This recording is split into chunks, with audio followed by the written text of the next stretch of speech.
I'm just taking a wee moment to gather my thoughts.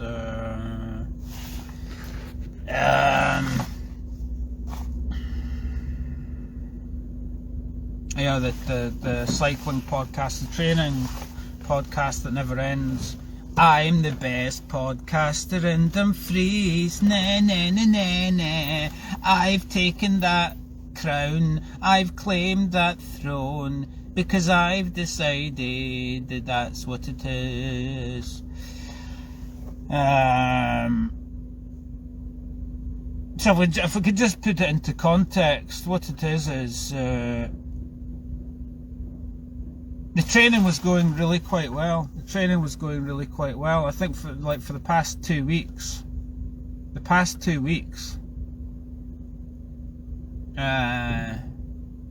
Kind of gone a little bit pear-shaped. We're not in the groove. We're very far from being in the groove. We've lost the groove. The record's not even playing, whatever, something like that. I was listening to Willie Nelson's song popped up right just before I was about to go out on the bike run. Before I put that into context, you know, Willie Nelson's song popped up just before I was about to go out on my bike run yesterday, right? And it was I'm on the road again. Life I love is making music with my friend. I can't wait to get on the road again. Right, I was watching that and I was going, and then I was feeling, so you can see there, I was singing that, and I was going, I feel a need to kind of, I used to do the wee sing songs, and I'm going, oh, I actually felt the need to do that there. I felt the need to do a wee sing song, because I was like, what's the problem with me? What's the problem with me? I'm just exhausted, I'm not feeling this shit. And I was thinking, what I really need is a wee song. And I was singing it, and I was going, you know what? These lyrics couldn't be more ironic. It was like, it was more like, I can't be fucked to go on the road again. You know, it was like that. I couldn't be bothered. So if you could just put that into context, past 2 weeks. Past 2 weeks have been thrown off my game. What can I say? I've been thrown off my game. The first 2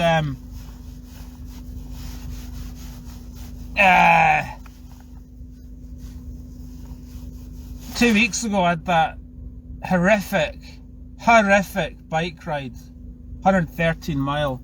The last 50 was felt like a hunter, because I was riding in a state of exhaustion and just doing too much. I've spoken about that before, but it was really quite difficult. And then, of course, that's what happens when you're in that state. You're vulnerable. So what happened? I fell off, didn't I? Then hit the head, and then the body. What I've discovered, this has happened before, where I've fallen off or had rides that have basically like a bad drug trip, right? It throws you back, and it throws your body into shock. I've had this before. You're vulnerable when you're going out in this. It's rolling the dice. It's rolling the dice. You go out in some of these ridiculous conditions, and you go, I'm rolling the dice. I'm pushing the boundaries, right? But sometimes you can push it too far beyond what you're really quite ready for. Because there's the whole kind of macho thing of, I've got to toughen myself up. If I don't go out in these tough conditions, I'm a pussy. So this is a test and blah blah. But you know what I mean? It's a fine line, isn't it? And we've proven that to be that fine line to be really quite. We've gone over the line in a bad way, and so that's the context where it's all gone pear-shaped. A couple of shit rides in 2 weeks has really thrown the whole thing off, and I was in a state of depression, a state of absolute exhaustion. As I say, your body's going into shock because I fell off, and it's like, oh, it took me a week to get over that bad bike ride for 2 weeks ago. It took me a whole week to get over it. And then I'm just trying to gradually get back into the flow of it, because it threw me off. As I say in the title, it scarred me. You know, I'm like, this is like, I'm scarred. I'm feeling vulnerable. I'm not feeling like I want to go out. It's a tough one. So what we did was, a couple of days ago, we went out and did another long one. And what happened, we had another hellish bike ride. So there's the context for you. 2 weeks of hell, two awful bike rides in 2 weeks' time has really thrown me quite off, to the point where I'm like lying on the couch, absolutely comatose, no energy to do anything, and I even had to take a day off work because I'd overdone it that much, and I was just like drained as fuck. I mean, exercise is supposed to invigorate you, it's supposed to get you feeling good, but it's actually, it had actually drained me where I had nothing left. So a couple of days ago I go out and I do, incidentally, right, see me talking about all this shit, am I some kind of fucking madman for talking about it? You didn't say that about Chris Hoy. Ah, but he's 6 times Olympic champion. Well, it's the same shit. It's all relative, innit? It's an amateur try to be good. Is it any fucking different? Fuck you. I was watching the whole Chris Hoy interview last night, and it's exactly the same shit as I've been dealing with. It's the same shit. I can relate to it. I'm watching the interview and going, you know what? That was actually a really quite good interview, that. You know how I knew that? Because it was like looking at myself talking. I could relate to it all, you know. So the way I'm talking just now is on those same kind of themes about just da-da-da, you know. But a couple of days ago I go out and I go, this is me trying to get back on the bike figuratively and literally again, right, try to get back in the flow again after that, you know, after being scarred from that ride that I did a couple of weeks ago, right. And I'm going out and I'm going, these fucking legs feel like hell, feel like lead, feel like fucking lead, heavy as fuck. And I'm going, why is that? I've had enough rest. It doesn't make sense. It's all mind games. You go, what? Why am I not recovered yet? I should be recovered by now.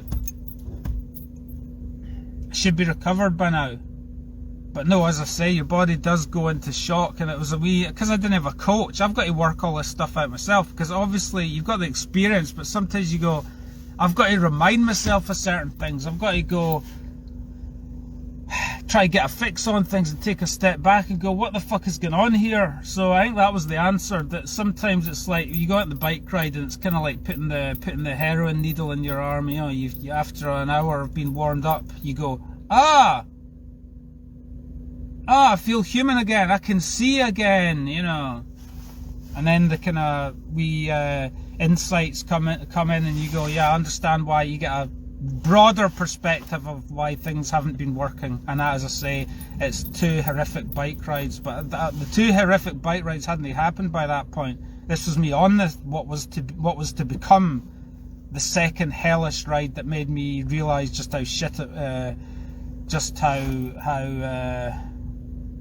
much I could later on realise what's been going on, you know. So a couple of days ago I go out and it was all very good, all wet, windy, cold, but I didn't think it was going to be that bad, but it was 7 degrees and we had the shit quality gloves on.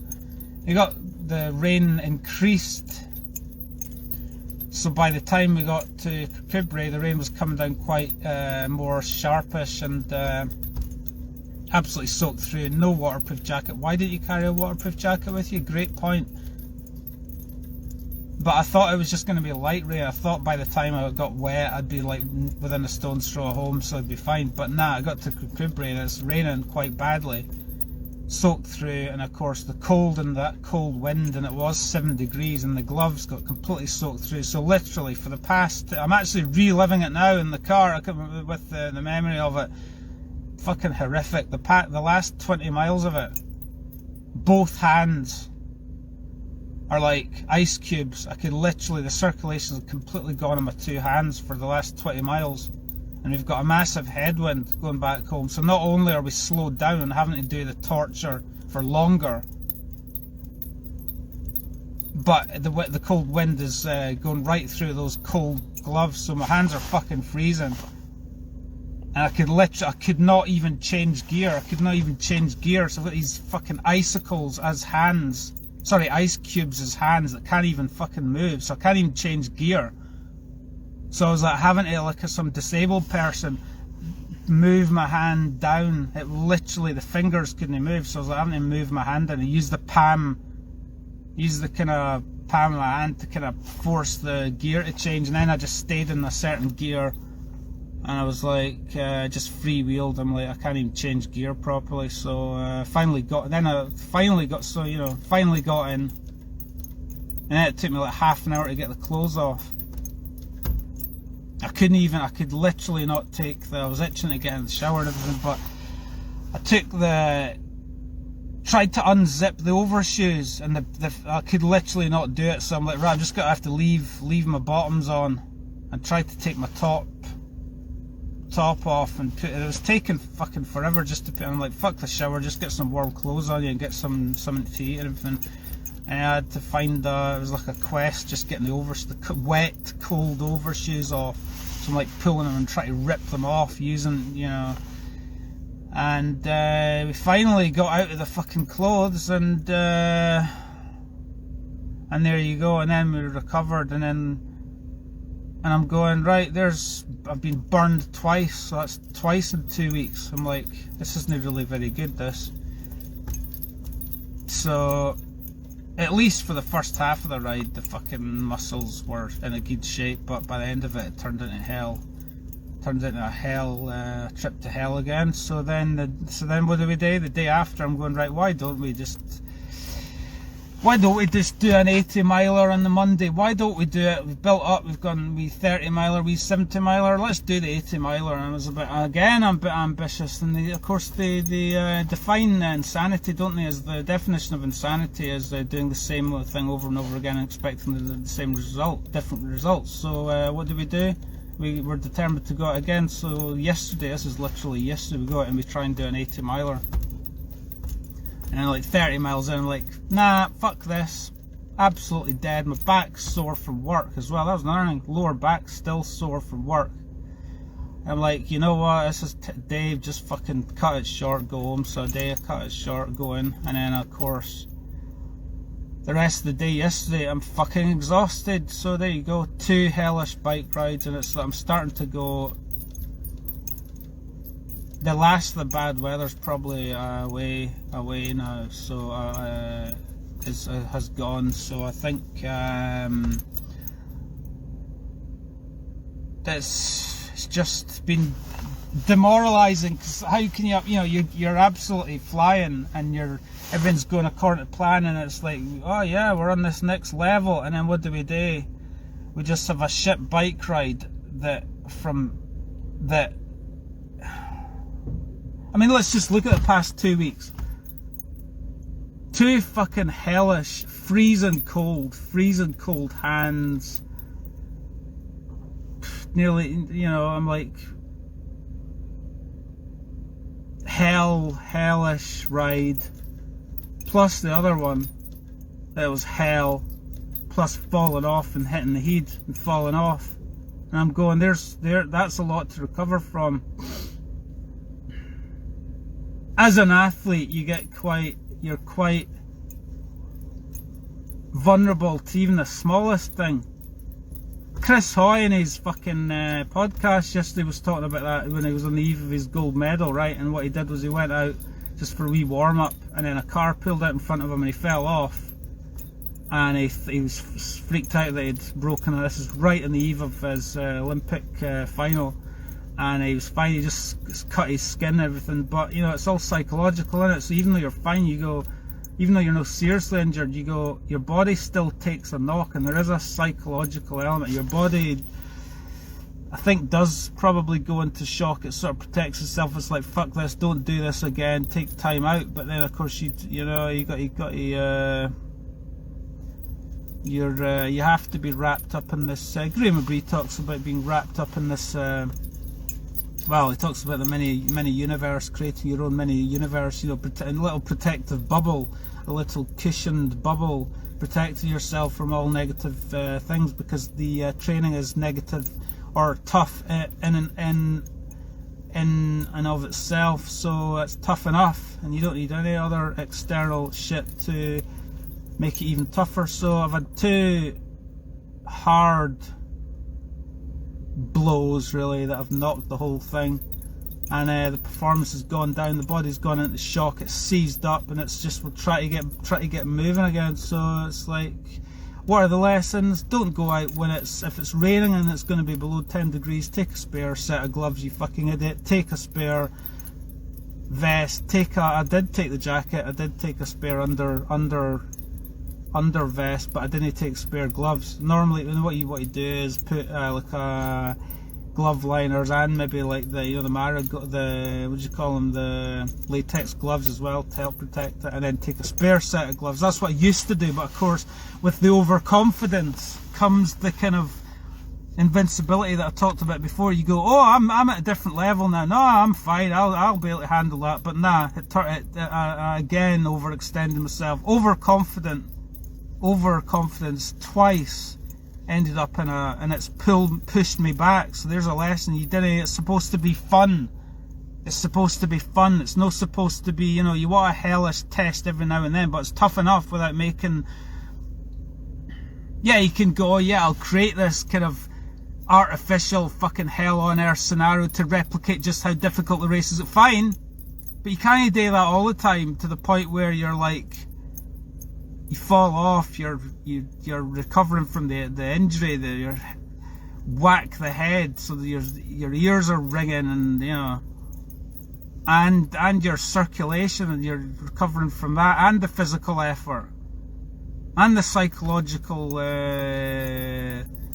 effort. It's fucking ridiculous. And sometimes you go, in the pursuit of trying to push the boundaries of all this shit and toughen yourself up, you can actually break yourself down beyond what is actually productive in moving forward. So that's what I've done. I've basically kicked myself when I'm down, and I'm at a lower level than I would have been if I'd just fucking played it a bit safer. Just take extra gloves, didn't push it too far. We're only in March, calm down. But again, like I was saying before, I want to be better than I was last year. So what I'm trying to do is I'm trying to push myself more than I did last year, but then it's been a complete fallacious exercise because I've pushed myself beyond what is actually productive.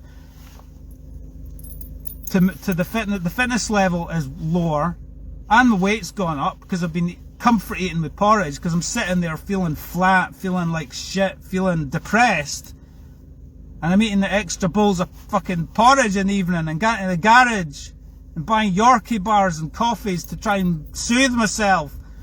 Because that's the other thing. There's been no like wifey. Didn't come into the girlfriend or the wife. Oh, let me get your wet clothes. I'm like battling with my clothes on my own with no help. There's another thing. And there's nobody in the house to kind of nurse me with these things. So maybe that's why I'm talking to now, innit? This is like therapy. I've basically been. What's the word? I've been traumatized. I've traumatized myself twice with 2 hellish bike rides. Why would you do that? Why would you do that? But that's what we've done, so I'm still recovering from it. I don't know if I can barely muster the enthusiasm to do a day's work as well, so I'm completely drained out, completely I'm like a shadow of my former self, and I'm having to build myself back up. So there you go. That's the way it is. I'm sure we'll get there, but I'm just gonna have to gently ease my way in. And if it's gonna be shit weather on the weekend, this coming weekend, let's just calm the fuck down, take a spare set of gloves, and he who fails to prepare should be prepared to fail. Perfect preparation prevents poor performance. So with that in mind, Dave, don't keep doing the same stupid things that you've done before. Prepare. It's not a weakness, is it? It's not a weakness to be prepared. It's not a weakness to take an extra set of gloves when you didn't even have we didn't have a set of quality waterproof gloves. It's not weakness. That's being sensible. So be sensible, Dave. Okay, well. but I can't handle any more. It's almost put. It's literally. It's cut to the conclusion. It was literally making me want to give up the whole fucking thing again. Mind games. It's like going. I felt like I was in war. I was like in a war zone. It was like I can't even feel my hands. What if I could literally hardly even hold the handlebars for the last 20 miles? I'm having to fucking push it up the hills as well to get home, and I'm going, what if something happened where I'm out in these conditions, and then I met someone out and they needed help? I'm like, well, I'm a fucking I'm just some maniac that can't move his hands. What help could I be to somebody else? So it was like a ridiculous survival exercise. It's like, that's not. Maybe I will look back. I said, let me just quote myself. I said before, maybe that other bike ride that I did, right, will prove to be the ride that makes me this year. Well, maybe this one will be, if it doesn't fucking completely, scar me to the point that I want to give the whole fucking thing up. It's alright testing yourself, to toughen yourself up, to take yourself up, to take yourself to be that better cyclist, but it doesn't really work if you've kicked your body and basically sabotaged your whole training program temporarily. But it's a fucking fine line. I was close to fucking going, fuck this, I can't do this anymore. I was feeling like an old man. My knees were sore as well, pushing it too hard in those conditions as well. Sore back, sore knees, can't feel my hands. And then I'm exhausted for days on the fucking couch. No use to anybody. So I've lost a day's pay and all. So, ridiculous. Recalibrate, Dave. Come back, get a perspective, take time out, relax. Fucking watch a fucking film, chill out, do something normal. And then maybe I'll come back and build up the mileage again and get back to where I should be. Right, thanks for tuning in. And we'll see you on the next episode. And stay safe. And don't be a maniac like me. Look after yourself. And don't push yourself beyond the bounds of what is necessary. Because life's tough enough. Right?